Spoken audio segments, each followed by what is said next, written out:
गोटे प्राकृतिक ये कथाटा प्रचंड रौद्रताप आम समस्त केवल बीएमसी की दोष देले हम ना आम समस्त नैतिक दायित्व हो जाए कारण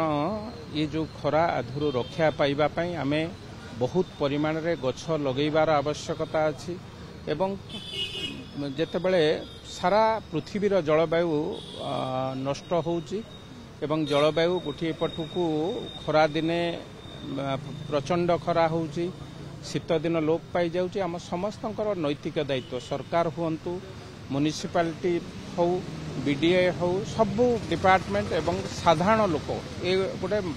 महासंग्राम हवा दरकार गोटे महान आंदोलन हवा दरकार कारण ग्लोबल वार्मिंग भली जो भली परिस्थिति है आम समस्त नैतिक दायित्व एवं विशेष भाव में भुवनेश्वर को सरस सुंदर एवं सबुज करने एक आंदोलन आम आरंभ करूँ घरे घरे वृक्ष बांटिबार कार्यक्रम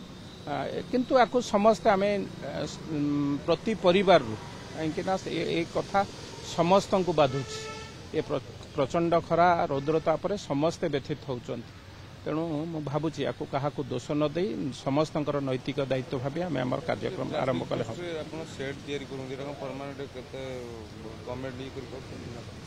परमानेंट है धीरे धीरे एजी छकरे गोटे परमानेंट होती आउ जो करते पवन बेले खरार दिन तो आपण मैंने देखुवे सब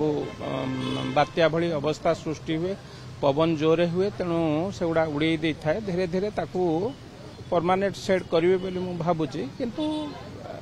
ये व्यवस्था सहित आम निजको खाप खोइबा संगे संगे ए प्रकृति को किभली भाबे परिवर्तन करिहबो तार दायित्व आम समस्ते नबा उचित।